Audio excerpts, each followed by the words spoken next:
Hello and welcome to Racing News 365's preview of the Sao Paulo Grand Prix, marking the final part of the Americas triple header. My name is Nick Golding and we're going to look ahead to the 21st round of the 2024 F1 season. But before we get on with the video, make sure to smash the like button but also subscribe to the channel, something more and more of you are now doing.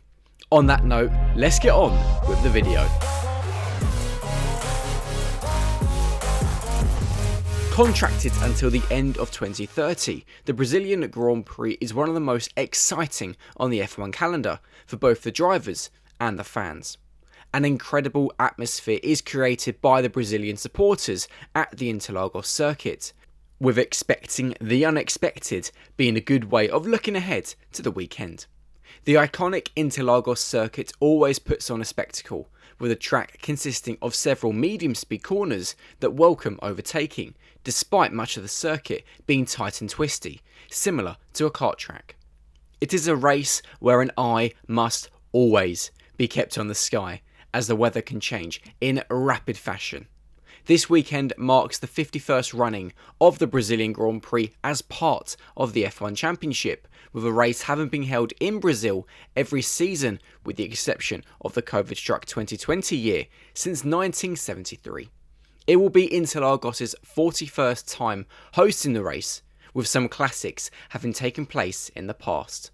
Most notably in 2007, where Kimi Räikkönen won the title by a single point, 2008, where Lewis Hamilton completed his maiden title with a last sector overtake on Timo Glock, denying home hero Felipe Massa the title, and 2012, where Sebastian Vettel recovered from an opening lap spin to win his third championship.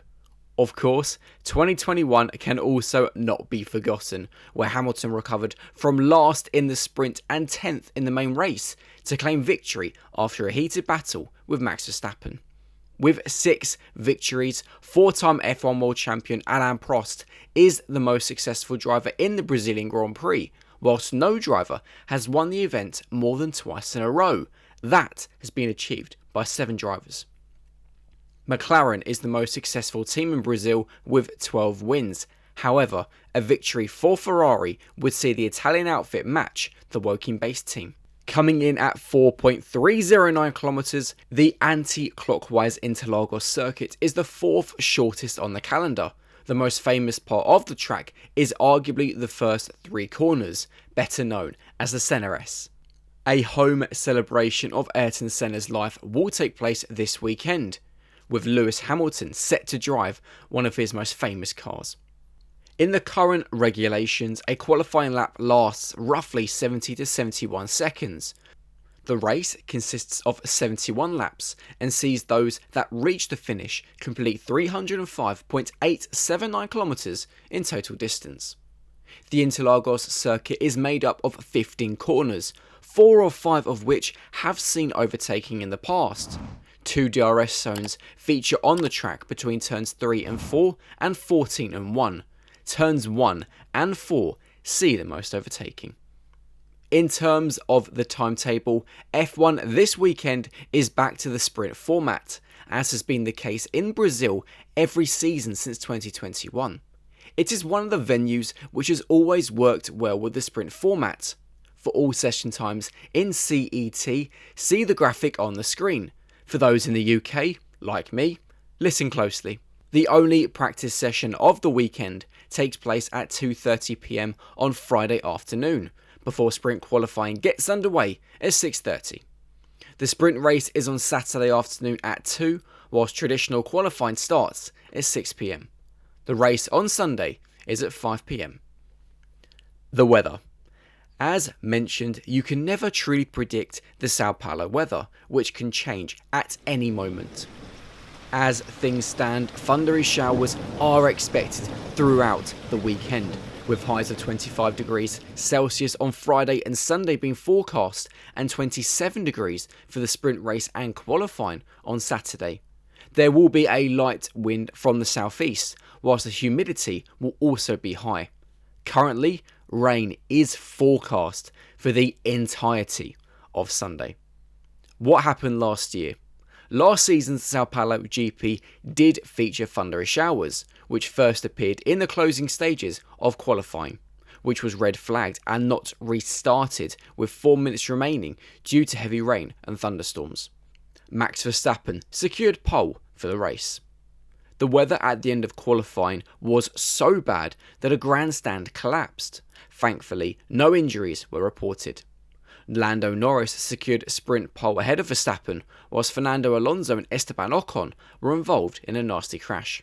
Verstappen won the sprint race with ease after overtaking Norris at the first corner, before chaos ensued at the start of the Grand Prix.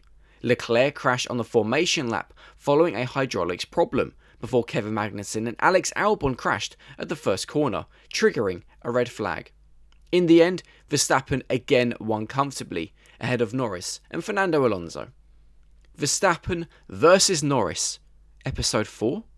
Whilst Carlos Sainz was the star of the show last weekend in Mexico City, as the Spaniard claimed an excellent victory to move Ferrari up to second in the Constructors' Championship and just 29 points behind Red Bull, all eyes were once again on Verstappen and Norris. Following previous incidents in Austria and Austin, the duo clashed twice on lap 10 in a matter of seconds. Verstappen was judged as having forced Norris off the circuit at turn 4, before he was also judged as having gained an advantage off the circuit at turn 7, where he also took Norris off the road. The steward's verdict? 2 10-second time penalties and 2 penalty points. The result in the standings, Norris's P2 and Verstappen finishing 6th, reduced the Dutchman's lead to 47 points. With 34 points being up for grabs in Brazil, a significant swing in either direction could take place if they clash for a 4th time. Clashing again is not Verstappen's biggest concern though, with him noting that the more serious issue is Red Bull's poor race pace, which could hurt him this weekend. After the race in Mexico City, Verstappen said, "I'm not going to give up easily. At the end of the day, it is not about agreeing or disagreeing about the penalty. The only thing is 20 seconds. It's quite a lot. But the biggest problem, and this is what I worry about, is the race pace, which was really not good. It's something we need to analyse because even without those penalties, we had no chance at all to fight up front."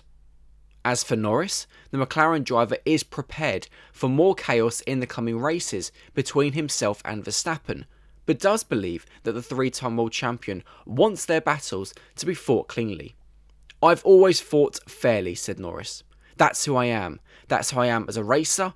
That's my way of driving every day. Maybe sometimes I've lost out because I've been too fair and not aggressive enough, and that's where I have to find a better balance. I'll do what I can. I'll race fairly. If he doesn't, then things will go like they did. But I think he wants to race fairly.